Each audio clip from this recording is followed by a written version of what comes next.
Salut à tous, bienvenue, c'est Jean-Mi et bienvenue chez moi. Avant même de parler de points, de cartes ou d'objectifs, Graft est un jeu qui repose sur une idée assez simple. Préparer une cargaison suffisamment rentable pour être envoyée vers Zénith, tout en évitant de construire quelque chose qui s'effondrera au moment où vous pensiez être sur la bonne voie.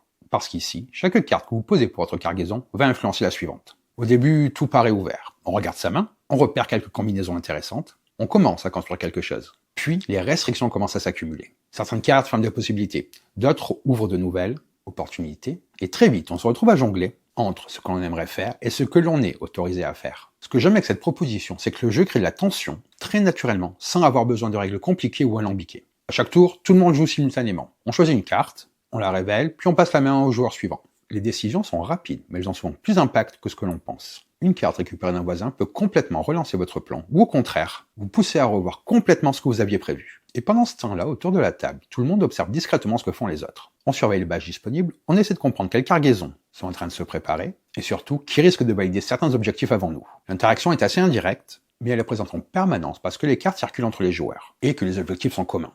Il y a aussi cette petite prise de risque que je trouve très intéressante. Plus vous développez une cargaison, plus vous allez potentiellement marquer des points. Mais plus vous attendez, plus vous avez des chances de vous retrouver bloqué par les restrictions, et de devoir tout envoyer au compost. Du coup, une partie de Graft consiste aussi à savoir reconnaître le bon moment pour sécuriser une cargaison et l'envoyer vers Zénith. Graft est un jeu de Max Anderson, Austin Harrison, ainsi que Zach Dixon. Le jeu est illustré par Kelly Nakamura et édité par IV Studio, 4 studios. Il se joue de 3 à 5 joueurs pour des parties d'environ 30 à 40 minutes. On est sur un jeu qui reste très accessible dans ses règles, mais qui demande de l'adaptation et de l'anticipation pour être maîtrisé. Si vous aimez les jeux où l'on construit progressivement quelque chose, tout en essayant d'optimiser chaque choix, où le rythme est rapide et avec très peu de temps mort, il y a probablement des choses à découvrir ici pour vous. Alors, sans plus attendre, allons voir comment se déroule une partie. Allez, on va voir comment ça se passe autour de la table. Maintenant, quand on a vu ensemble ce que propose Graft, je vous propose de regarder tout ça plus en détail. Nous commencerons par découvrir le matériel présent dans la boîte, ainsi que la mise en place d'une partie. Nous verrons ensuite comment se déroule un tour de jeu, comment construire et expédier ses cargaisons, gérer les restrictions imposées par les cartes et récupérer les différents badges disponibles au cours de la partie. Nous prendrons également le temps de revenir sur les effets spéciaux ainsi que les différentes icônes utilisées pour le score, afin que vous puissiez comprendre facilement comment optimiser vos cargaisons et marquer un maximum de points Zénith. Une fois les règles expliquées, nous terminerons comme d'habitude par mon avis sur le jeu. Les sensations qu'il propose autour de la table, son rythme, ses choix de conception et le public auquel il pourrait le plus correspondre. Installez-vous confortablement et découvrons Graft ensemble. Dans Graft, vous incarnez un transporteur chargé de remplir la cargaison de son vaisseau, avec des marchandises de grande valeur afin de les renvoyer vers Zénith. Mais attention, il ne suffit pas d'accumuler des marchandises. Vous devrez également organiser correctement votre cargaison. Si Zénith considère que votre manifeste n'est pas conforme, celui-ci sera rejeté et vous devrez recommencer votre chargement. Dans la boîte, vous trouverez ce livret de règles,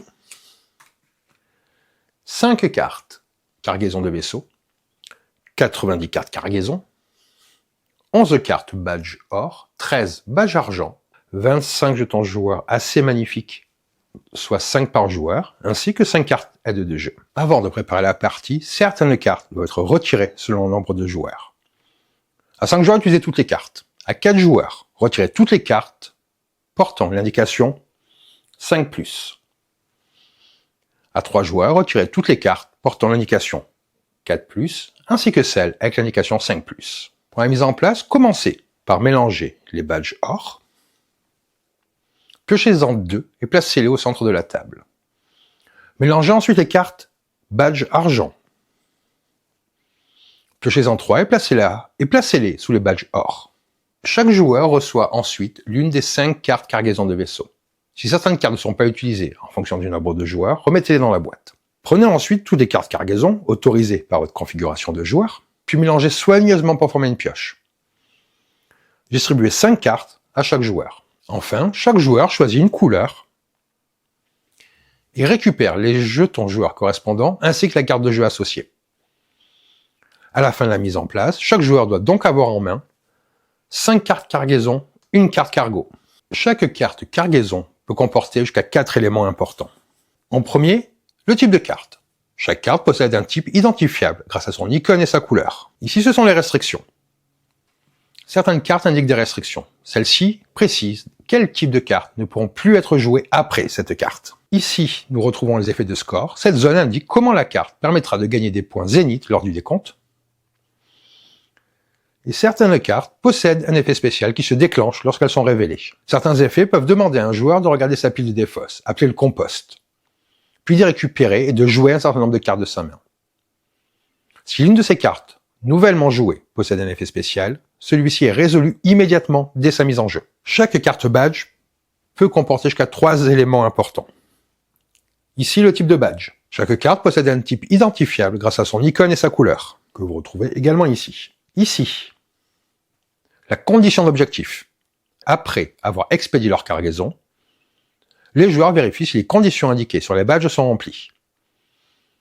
Lorsqu'un joueur satisfait une condition, il revendique le badge en plaçant l'un de ses marqueurs de joueur sur la carte s'il est le premier à le réclamer, ou sous la carte s'il a déjà été revendiqué par un autre joueur. Donc, soit comme ceci, soit comme cela. Ici, nous avons les niveaux de score.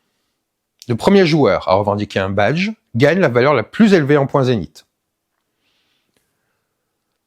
Tous les joueurs qui le revendiquent ensuite gagnent la valeur inférieure. Aucune condition d'objectif ne demande un ordre exact entre les types de cartes. Cette règle s'applique également aux objectifs faisant référence à des cartes adjacentes. À chaque tour, tous les joueurs choisissent simultanément une carte de leur main et la placent face cachée devant eux. Une fois que tout le monde a fait ce choix, les cartes sont révélées en même temps.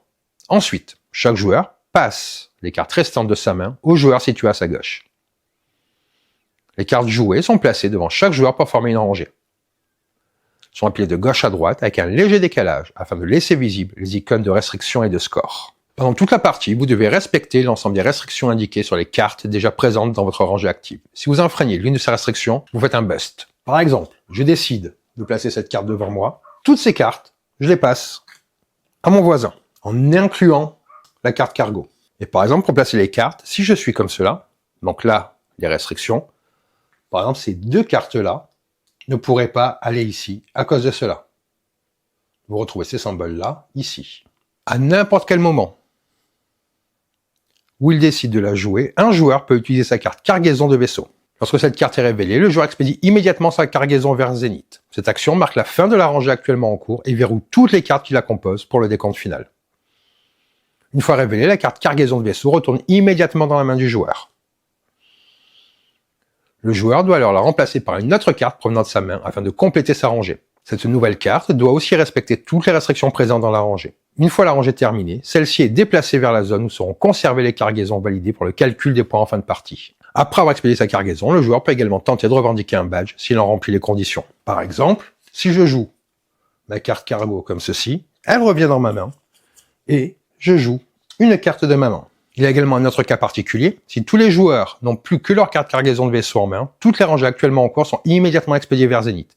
Les joueurs piochent ensuite pour reconstituer leur main. Chaque fois qu'un joueur expédie sa cargaison, tous les joueurs reconstituent immédiatement leur main pour atteindre 6 cartes au total, en comptant leur carte cargaison de vaisseau. Si la pioche ne contient pas assez de cartes pour permettre à tout le monde de revenir à 6 cartes, veillez à ce que chaque joueur pioche le même nombre de cartes. Le bust. Un joueur fait un bust lorsqu'il révèle une carte qui ne peut être jouée légalement à cause d'une ou plusieurs restrictions présentes dans sa rangée active. Lorsqu'un bust se produit, procédez en cet ordre. Tout d'abord, toutes les cartes de la rangée active sont défaussées dans la pile de compost du joueur, située sous sa carte aide de jeu. Ensuite, la nouvelle carte révélée est jouée normalement et devient la première carte d'une nouvelle rangée. C'est-à-dire que dans cette situation-là, je ne peux pas jouer cette carte. Toutes ces cartes-là vont au compost et je commence une nouvelle rangée avec celle-là. Après avoir revendiqué une cargaison, un joueur a l'opportunité de revendiquer un badge. Si la rangée qui vient d'être expédiée satisfait les conditions indiquées sur l'une des cartes badge disponibles, ce joueur peut la réclamer. Si plusieurs joueurs revendiquent pour la première fois un même badge lors du même tour, chacun place son jeton sur la partie supérieure de la carte et reçoit la valeur complète en points zénith. Les joueurs qui revendiquent ce même badge lors de tours ultérieurs placent leur jeton sous la carte et obtiennent la valeur réduite sur le badge. À chaque expédition de cargaison, un joueur ne peut revendiquer qu'un seul badge, même s'il remplit les conditions de plusieurs. Enfin, un joueur ne peut jamais revendiquer 2 fois le même badge au cours d'une partie. Par exemple, là, j'ai réussi à remplir ce badge-là. Je pourrais donc le revendiquer. 2 symboles comme ceci, là et là, 2 symboles comme ceci. La partie prend fin lorsqu'une carte cargaison de vaisseau est jouée alors que la pioche est vide. À ce moment-là, tous les joueurs expédient immédiatement leur rangée de cartes en cours. On procède ensuite au décompte final des points. Commencez par compter les points générés par toutes vos cargaisons expédiées en appliquant les effets de score présents sur les cartes. Ajoutez ensuite les points obtenus grâce au badge que vous avez revendiqué pendant la partie. Comptez ensuite les cartes présentes dans votre compost. Chaque carte du compost rapporte 1 point. Le joueur possédant le plus grand nombre total de points remporte la partie. En cas d'égalité, le vainqueur est le joueur qui possède le moins de cartes dans son compost. Avant de passer à mon avis sur Graft, si vous appréciez ce type de présentation et de découverte de jeux de société, vous pouvez soutenir la chaîne en laissant un like, en vous abonnant ou en partageant votre ressenti sur le jeu en commentaire. Vous trouverez également sur la page principale de YouTube tous mes réseaux si vous décidez de me suivre, n'hésitez pas à le faire. Et maintenant que nous avons vu ensemble comment le jeu fonctionne en détail, voyons ce qu'il propose une fois installé autour de la table et quelles sensations il m'a laissé au fil des parties. Allez, on passe à mon avis. Ce que j'ai beaucoup apprécié avec Graft, c'est sa capacité à proposer quelque chose de très simple à comprendre, tout en créant rapidement de vraies décisions autour de la table. Au départ, on pourrait presque croire qu'on est face à un simple jeu de draft. On choisit une carte, on la joue, on passe sa main, puis on recommence. Les tours sont extrêmement rapides et tout le monde joue en même temps, ce qui donne un rythme très fluide du début à la fin de la partie. Il y a très peu de temps mort et on reste totalement impliqué dans ce qui se passe. Mais derrière cette apparente simplicité, le système de restriction apporte une vraie tension. Chaque carte ajoutée à votre rangée peut fermer des possibilités pour la suite. Et comme les mains circulent entre les joueurs, il faut constamment s'adapter. On essaie de construire une cargaison rentable tout en essayant de ne pas se retrouver bloqué plus tard. Et c'est d'ailleurs là que le jeu devient particulièrement intéressant, car on est constamment en train d'évaluer le risque. Est-ce que je continue à développer cette rangée pour augmenter son potentiel score? Ou est-ce que je l'expédie maintenant car je vais me retrouver sûrement avec une main difficile à gérer? Cette mécanique de livraison de cargaison crée un équilibre assez agréable entre ambition et sécurité. Le système de buzz participe également à cette sensation. Faire une erreur ou se trouver avec une combinaison impossible ne coûte pas simplement quelques points. Toute la rangée concernée part en compost et on doit repartir de zéro. Du coup, même si les règles sont très accessibles, il existe une pression permanente qui pousse à surveiller attentivement les restrictions devant soi. J'aime aussi beaucoup la façon dont les badges viennent compléter l'ensemble. Ils créent des objectifs communs visibles pour tout le monde et ajoutent une forme de course. On ne construit plus uniquement pour optimiser ses propres cartes, on regarde également ce que les autres sont en train de construire. Le fait que le premier joueur à revendiquer un badge obtienne plus de points encourage à surveiller constamment la progression des adversaires. Cette interaction reste d'ailleurs indirecte mais très présente. On ne détruit pas le jeu des autres, mais on observe leur cargaison, on surveille les badges qu'ils pourraient récupérer, et on tente parfois d'accélérer ou de retarder certaines décisions. Cela crée une ambiance assez dynamique sans créer de confrontation directe. Le rythme général, lui, est particulièrement réussi. Comme les actions sont simultanées et que les manches s'enchaînent rapidement, la partie, elle, avance constamment. Même les moments où un joueur expédie sa cargaison profitent à tout le monde, puisque chacun va reconstituer sa main à ce moment-là. Cette mécanique évite les longueurs et maintient une sensation de progression constante. Dans le jeu, on construit des cargaisons destinées à Zénith. On cherche avec des idées manifestes et à expédier la marchandise. Mais ce sont surtout les systèmes de construction de rangées, de restrictions et d'objectifs qui occupent l'esprit des joueurs. L'idée de préparer une cargaison avant son expédition fonctionne plutôt bien à ce que le jeu nous propose. Du côté de l'accessibilité, le jeu est très facile à prendre en main. Le cœur du jeu tient en quelques principes assez simples. Jouer une carte, respecter les restrictions, décider quand expédier les marchandises, et bien entendu optimiser ses points. La difficulté vient davantage de l'anticipation de la lecture, des opportunités que de la complexité des règles elles-mêmes. La rejouabilité vient de la combinaison des cartes, des différents badges et des situations qui évoluent constamment en fonction des mains transmises aux autres joueurs. Les objectifs ne seront pas toujours les mêmes et les priorités vont donc changer d'une partie à l'autre. Le jeu devrait particulièrement plaire aux joueurs qui aiment les jeux de draft rapides, les systèmes d'optimisation et la prise de décision permanente sans pour autant vouloir passer 2 heures autour de la table. On est dans une expérience qui privilégie la fluidité, l'anticipation ainsi que l'efficacité. Le cœur du jeu repose avant tout sur la construction et l'optimisation. Au final, c'est un jeu qui mise sur l'élégance de ses mécaniques, les règles sont accessibles, les tours sont rapides, mais les décisions restent nombreuses grâce aux restrictions, au risque de bust, à la gestion du moment idéal pour expédier sa cargaison. C'est le genre de système qui paraît simple lorsqu'on l'explique, mais qui laisse suffisamment de place au choix et à l'adaptation pour maintenir l'intérêt tout au long de la partie. Donc voilà pour cette vidéo, j'espère que ça vous a plu. Et sur ce, je vous dis bonne partie et bon jeu!